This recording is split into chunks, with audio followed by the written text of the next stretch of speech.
esse guri que tá aí? Como é o nome dele? Olha aí, ó. Bianchini. Esqueceu?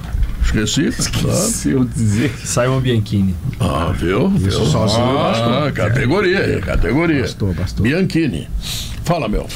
Bom, Pedro, amanhã o Inter enfrenta o Juventude, 4h30 da tarde. Deve ter algumas novidades na escalação. Qual será a temperatura primeiro?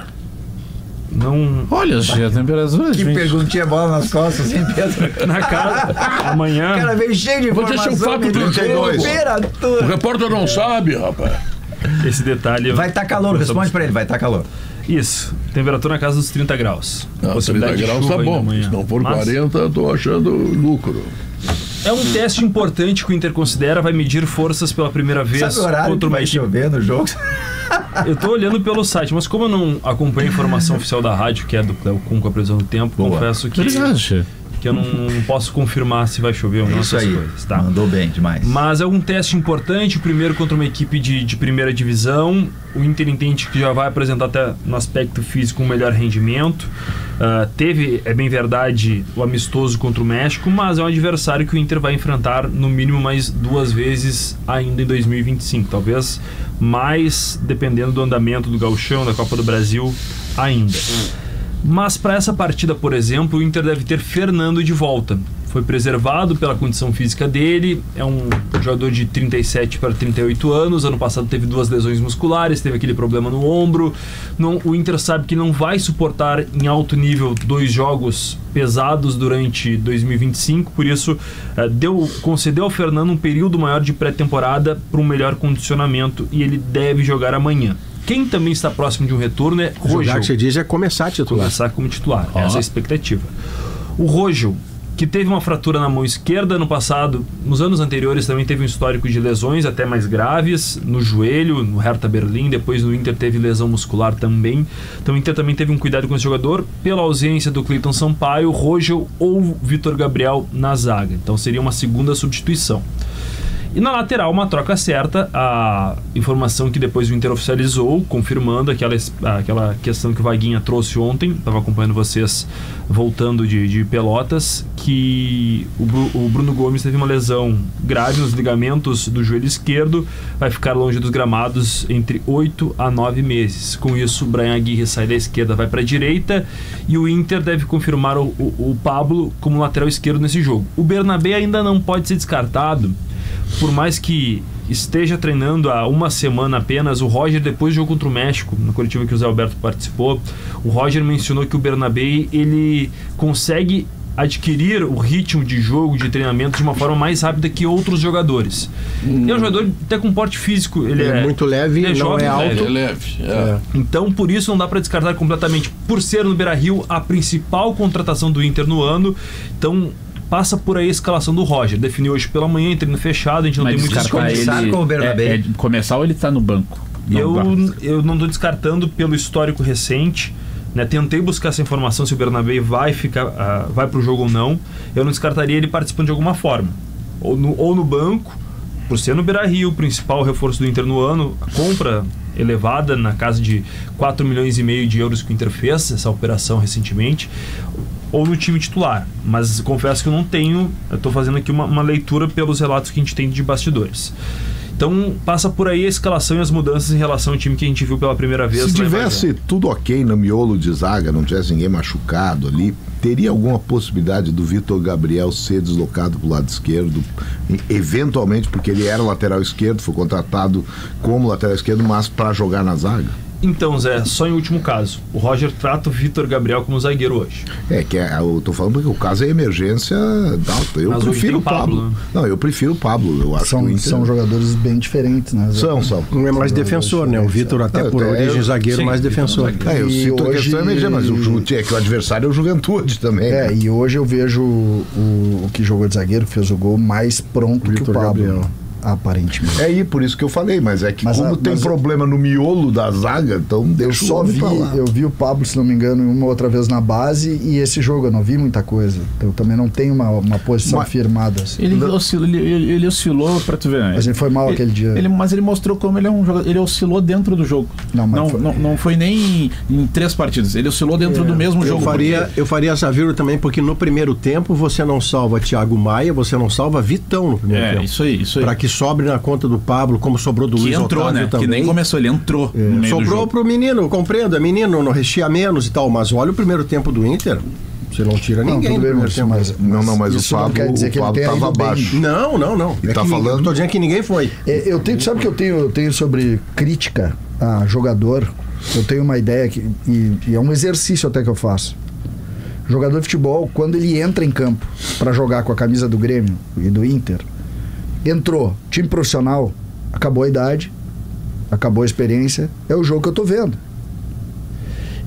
Mas são as camisas Grenal. É o jogo que eu tô vendo. Então, se o Pablo foi mal ali e ele tem 17 anos, eu não vou fazer a vírgula, porque ele foi mal ali. Mas aí não dá. Entendeu? Mas o Luiz Otávio e o Thiago Maia foram mal na mesma proporção, saiu o Luiz Otávio. Não, é que depois do jogo, tu pode obrigatoriamente fazer isso. Mas durante o jogo eu tenho que dizer se tá indo bem ou não. Não, durante o jogo, ok. Só que hoje, na sexta-feira, eu tenho que pegar e pontuar que ele é um jogador da base. Nenhuma pessoa não pontuou que ele tem 17, que ele mas o que eu quero, quando joga, por isso é que às vezes a gente, esse processo que eu reclamo tanto, que a gente faz, a imprensa de um modo geral e a torcida, de paternalismo absurdo com relação às posturas dos jogadores de futebol. Por exemplo, nós estamos vivendo agora um episódio do Bitelo e eu vejo muita gente criando, defendendo. É por isso que o jogador brasileiro, quando vem um clube da Europa para cá, quer pagar menos para jogador brasileiro. Explica qual é o problema do Bitelo. O Bitelo fugiu do clube que ele fez um contrato de 5 anos. E o clube largou uma nota oficial. Só que o Bitelo não quer mais cumprir o contrato que ele assinou. Dizendo que os caras compraram ele há um ano atrás. Eu consigo entender Mandou essa nota para todos os clubes da Série A. Eu consigo entender o que tu falou. O grande ponto é que mesmo durante a partida, por exemplo, no meu ponto de vista, olhando ali o Pablo jogando, e no segundo tempo ele defendeu bem onde eu estava, bem na reta, na linha de fundo onde eu estava, claramente ele estava nervoso. A questão dele não era técnica, e sim mental. Diferente, por exemplo, do Thiago Maia, que pra mim não era mental, era técnico. Então eu vou pensar diferente mesmo durante o jogo. Mas tu tá fazendo análise. Mas a forma, o que fez o rendimento dele ser abaixo? Porque se fosse os pontos técnicos que ele foi mal, ele tem que resolver. Isso é prático, né? Agora o mental é algo mais menos palpável, que de repente passe com 3 jogos ou 10 jogos, como o Pedro falou que um jogador precisa, né? 10 jogos para se acostumar com aquilo. Só vamos botar a coisa dentro do que é um jogo competitivo que vale 3 pontos. O Thiago Maia, que pra mim não jogou bem, não jogou um jogo médio. Eu exijo mais do que ele, mais do que pra ele. Pelo que já viu dele, né, Zé? Pelo que já vi dele, claro. Só que o Thiago Maia, na comparação com o Luiz Otávio, jogou talvez a mesma coisa, só que o Luiz Otávio teve uma participação negativa no gol. O Pablo teve participação negativa individualmente em 2 lances. Então aí eu tô com o César, não tem 17 anos. Tem o jogo que eu vejo. Se o goleiro que leva um frango, por exemplo, vou tirar porque não teve goleiro que leva frango, então não estou falando de ninguém especificamente. Se o goleiro que leva frango, ele tem 17 ou 40 anos, o gol vale a mesma coisa. Tá. Vamos ver, Bianchini. Mais alguns assuntos, deixando a esfera de time e indo para os bastidores sobre transferências. A primeira questão, o Flamengo insiste pelo Vitão, né? Ontem até o Wagner trouxe a informação aqui durante o Sala também. Aumentou a proposta? Não tem um relato que tenha aumentado a oferta, né? O que a gente tem apenas de uma oferta feita pelo Flamengo na última semana de 6 milhões de euros, mais o alívio da dívida que o Inter tem de 4 milhões e meio pelo Thiago Maia. O que eu fiquei sabendo hoje é o seguinte: o Inter colocou o seguinte pro Flamengo. O Inter não quer que a dívida seja perdoada, por quê? Primeiro, o Inter atrasou 3 parcelas e já está tentando quitar essa dívida em breve. E o Inter tem essas últimas 7 parcelas programadas, previstas... Para 3 anos, né? Até 2027. Isso. Ou seja, o Inter falou: Flamengo, quer levar o Vitão? Faz uma proposta muito maior do que esses 6 milhões de euros na casa dos 12 milhões de euros, foi o que eu escutei aproximadamente. Então um valor bem maior, e a dívida a gente vai pagando conforme o planejamento que já foi acertado lá atrás. Aqui são duas coisas. O Internacional tem todo o direito do mundo, detentor dos direitos federativos e com contrato em vigor do jogador, de dizer ao Flamengo: não vendo. Mas tem também uma fragilidade. Não em relação às parcelas que estão a vencer, mas em relação ao que já atrasou, combinado com os não pagamentos em relação a outros jogadores de outros clubes. O Inter vai ficar tanto mais forte como negociador nesses casos quando tiver a solução das suas dívidas, que não é pagá-las, pode ser repactuá-las. O problema é estar em aberto. Em aberto você fica vulnerável. Por que o Inter não diz pro Flamengo: Flamengo, não vamos vender para vocês o Vitão? Por quê? Primeiro, tem uma relação institucional. O Inter fez esse negócio com o Thiago Maia e ele na frente pode querer um jogador do Flamengo por empréstimo, por compra, e vai ter uma porta fechada, não vai romper institucionalmente com o Flamengo. Esse é um primeiro ponto. Segundo, que também o Juliano Bertolucci, que é o principal empresário do futebol brasileiro, com influência não só aqui no nosso país, mas principalmente com o mercado exterior, com algumas grandes equipes, o Inter poderia comprar uma briga com o Bertolucci. Então vamos abrir tratativas, a gente quer que o Vitão permaneça, o Inter fala com o Vitão quanto que ele é importante, é o único zagueiro afirmado hoje, titular do time do Roger, é uma das lideranças no vestiário.